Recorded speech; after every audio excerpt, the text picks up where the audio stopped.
ಆ ಹುಡುಗರ ಕಡೆಯಿಂದ ಬೆದರಿಕೆ ಬರ್ತಾಯಿತ್ತು ನಮ್ಮ ಹುಡುಗನಿಗೆ. ಸುಮಾರು ಸಲ ಬೆದರಿಕೆ ಹಾಕೋರು ಗಂಟಗನಹಳ್ಳಿ ಅಂತ ಅವರು ಹಿಂಗೆ ಬೆದರಿಕೆ ಹಾಕೋರು ಅಂತೆ.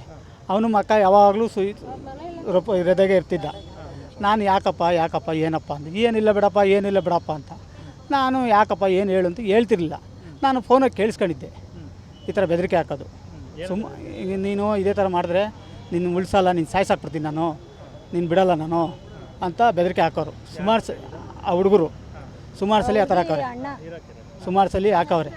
ನಾವು ಅವನು ಏನದು ಯಾರೋ ಹಂಗಂತ ರೂಪಾಯಿ ಮಾತಾಡ್ತಾರೆ ಅಂದರೆ ಯಾರೆಲ್ಲ ಸುಂದರಪ್ಪ ಹುಡುಗರು ಫ್ರೆಂಡು ಅಂತ ಹೇಳ್ದ ಅಷ್ಟೇ ಸರ್. ಅವನು ಸೆಕೆಂಡ್ ಇಯರ್ ಓದೋದಾದ್ಮೇಲೆ ನಂಗೆ ಹಿಂಗಾದ್ಮೇಲೆ ಆಕ್ಸಿಡೆಂಟ್ ಆದಮೇಲೆ ಹುಡುಗನ್ನ ಬಿಟ್ಬಿಟ್ಟ. ನಾನು ನೋಡ್ಕೊಂಡ್ರೆ ಯಾರೂ ಇಲ್ಲ ಅಂದ್ಬಿಟ್ಟು ಕೆಲಸ ಬಿಟ್ಬಿಟ್ಟು ಇಬ್ಬರು ಮಕ್ಕಳು ನನ್ನ ನೋಡ್ಕೊಂಡವ್ರು ಸರ್ ಮನೆಗೆ. ಆ ಅಮ್ಮ ಒಬ್ಳು ದುಡಿಬೇಕು, ನನಗೆ ಮೆಡಿಷನ್ಗೆ ಹಾಸ್ಪಿಟ್ಲಿಗೆ ಇವೆಲ್ಲ ಮಾಡ್ಬೇಕು ಸರ್. ನೋಡಿ ಇವಾಗ ಹಿಂಗೆ ಮಾಡಿ ಇಕ್ಕವ್ರು ಸರ್. ನಂಗೆ ದಯವಿಟ್ಟು ನ್ಯಾಯ ಕೊಡಿಸಿ.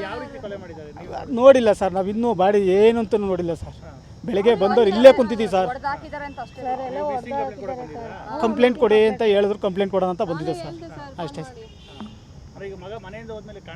ಇಲ್ಲ ಸರ್, ನಾವು ಮಾಮೂಲಿ ಬತ್ತಾನೆ ಡ್ಯೂಟಿ ಮುಗಿಸ್ಕೊಂಡು 1:30-2 ಗಂಟೆಗೆಲ್ಲ ಬರೋದು. ನಾವು ಅಲ್ಲಿ ನಮ್ಮ ಅತ್ತರ ಮನೆ ಇದೆ, ನಮ್ಮ ಅತ್ತರ ಮನೆ ಮುಂದೆ ತಗೊಂಡೋಗಿ ಹಾಕ್ಬಿಟ್ಟಿದ್ದಾರೆ. ಆ ಹುಡುಗಿರ ಮನೆಯೇ ಸರ್ ಮಾಡಿರೋದು, ಅವರೇ ಮಾಡಿರೋದು ಸರ್. ಇದ್ದಾರೆ ಸರ್, ಇಬ್ಬರು ಇದ್ದಾರೆ ಒಳಗಡೆ ಇದ್ದಾರೆ, ಇಬ್ಬರು ರಾಮಚಂದ್ರ ಅಂತ.